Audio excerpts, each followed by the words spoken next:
Welcome to Podcast Learn and Fun. Let's start today's journey of learning.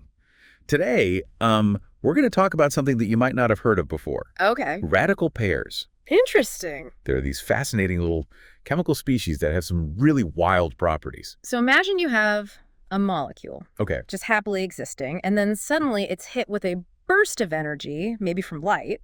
Right. This can cause one of the bonds in the molecule to break, leaving two fragments each with a single unpaired electron.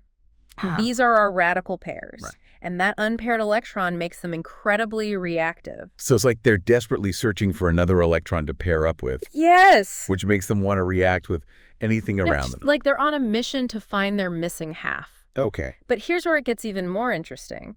These unpaired electrons have a property called spin. Oh. Which can be thought of like a tiny magnetic moment. Right. The two electrons in a radical pair can have either opposite spins, like two magnets repelling each other, or the same spin, like two magnets attracting. Okay. The spin state, whether it's a singlet or a triplet, dramatically influences how the radical pair behaves. So even though they're formed by this kind of chaotic breaking apart of a molecule, Yeah. there's still this underlying order to how they behave based on their spin. Absolutely.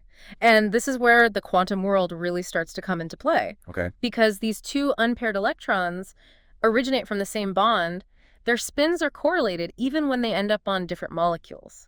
Wow. It's like they still have a memory of being together and their fates are linked. Wait, so even if these radicals are separated by a distance, Yes. their spins are still connected somehow? Yeah. That sounds like the entanglement we hear about in quantum mechanics. You got it.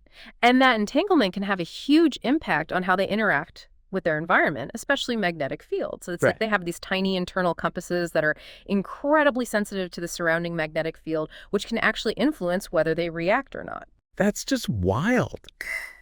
It's amazing to think that something as seemingly simple as the spin of an electron can have such a profound impact on the behavior of these radicals. And this sensitivity to magnetic fields might even explain how some animals like birds can navigate across vast distances. Oh, wow.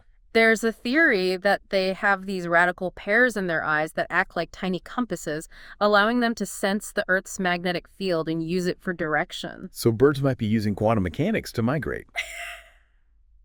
That's absolutely mind-blowing. It is. But let's get back to those spin states for a moment. Okay. Not only do they determine how sensitive radical pairs are to magnetic fields, but they also dictate what types of reactions they can undergo. Okay. For example, some reactions only happen when the radical pair is in a singlet state, while others require a triplet state. So it's like their spin acts as a kind of filter, determining which chemical pathways they can take. That's a great way to think about it. And what's even more fascinating is that these radical pairs can actually switch between singlet and triplet states, which is called intersystem crossing.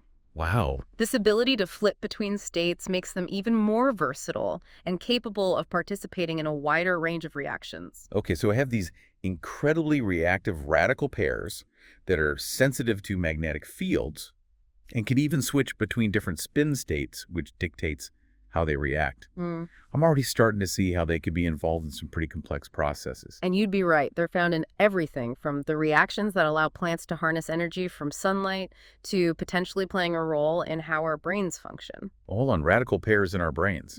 How could they be involved in something as complex as thinking? Well, this is still a very active area of research, but some scientists believe that the way radical pairs interact with magnetic fields could play a role in neuronal signaling. Remember how we talked about their sensitivity to magnetic fields and their ability to switch between spin states? Imagine if those changes in spin state could influence the firing of neurons. That's a pretty radical idea. It is, but the possibilities are truly fascinating.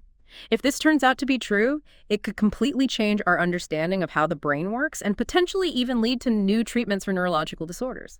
It seems like with every new thing we learn about radical pairs, it just opens up even more questions and possibilities. That's the beauty of science. And the fact that these radical pairs exhibit these quantum properties like entanglement makes their behavior even more intriguing and complex. It really pushes the boundaries of our understanding of chemistry and biology. Okay, you've convinced me. Radical pairs are definitely one of the coolest and most mysterious things I've ever heard about. But I have to ask, how do scientists even study something as fleeting and reactive as a radical pair? It's like trying to catch a bolt of lightning in a bottle. It's definitely not easy, but scientists have developed some pretty ingenious techniques to probe the world of these short-lived species. One of the most powerful tools is electron paramagnetic resonance, spectroscopy, or EPR. Yes, it's a technique that specifically detects unpaired electrons, allowing scientists to see radical pairs and learn about their spin states. So it's like a special microscope that can see these tiny invisible radicals. You could think of it that way.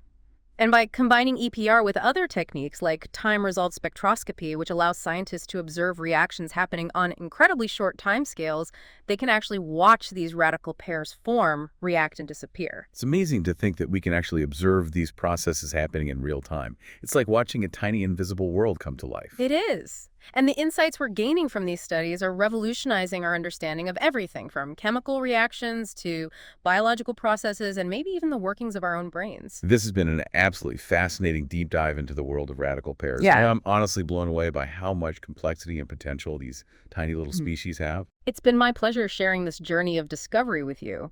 And remember, we've only just scratched the surface of what we can learn from these fascinating and mysterious entities. Who knows what incredible discoveries await us as we continue to explore their world? It really is remarkable how much we've learned about these tiny radicals in such a short amount of time. It speaks to the power of scientific curiosity and collaboration.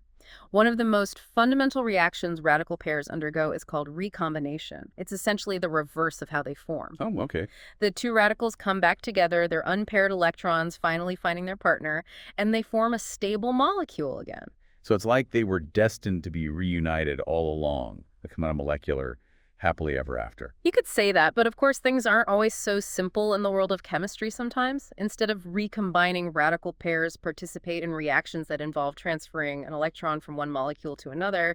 These are called charge transfer reactions, and they're incredibly important in a variety of processes, particularly in biology. Charge transfer, that makes me think of photosynthesis, where plants use energy from light to transfer electrons and ultimately create sugars. That's a great example. Radical pairs play a crucial role in the early stages of photosynthesis when light hits a chlorophyll molecule in a plant. It creates a radical pair.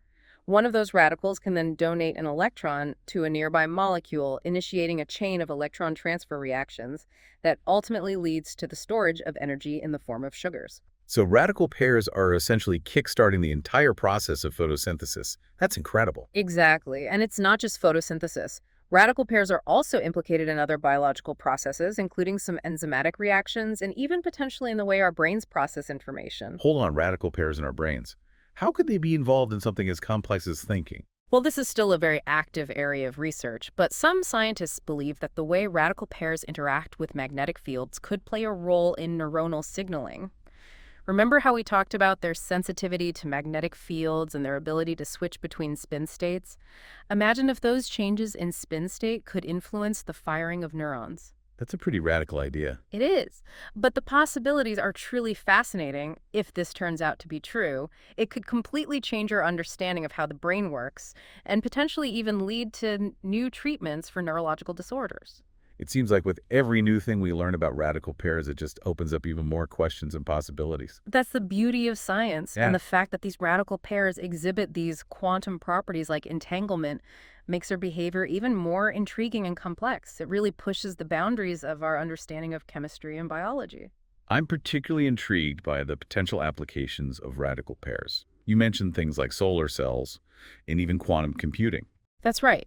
Radical pairs are incredibly versatile, and their unique properties make them promising candidates for a wide range of technologies. For instance, how could they be used in solar cells? Well, one of the key challenges in solar energy is efficiently capturing and converting sunlight into electricity. Radical pairs with their ability to absorb light and transfer electrons could offer a new pathway to achieve this. So instead of relying on traditional silicon-based solar cells, we could potentially harness the power of radical pairs to generate clean energy. Exactly. Imagine solar panels made from organic molecules that use radical pair mechanisms to capture sunlight with even greater efficiency than current technologies. That sounds incredibly futuristic. And what about quantum computing? How do radical pairs fit into that picture? Quantum computing relies on the principles of quantum mechanics, such as superposition and entanglement, to perform calculations that are impossible for classical computers. And radical pairs exhibit these very properties, right? That's the key. Their entangled spins could potentially be used as quantum bits, or qubits, the fundamental building blocks of quantum computers. So we could have tiny radical pairs performing complex calculations beyond the reach of our current technology. It's a very real possibility, and that opens up a whole new world of opportunities in fields like medicine materials, science, and artificial intelligence. It's truly mind-boggling to think about the potential impact of radical pairs on our future. It's a testament to the interconnectedness of science. Sometimes the smallest discoveries can lead to the biggest breakthroughs. I'm left with a sense of awe and excitement for what the future holds. Thank you for taking us on this incredible journey into the world of radical pairs. The pleasure was all mine. And remember, this is just the beginning of our understanding of these fascinating entities. There's so much more to learn, and who knows what wonders await us. Thank you for listening to Podcast Learn and Fun. If you like our videos, please subscribe, click the like button, comment, and share. See you next time.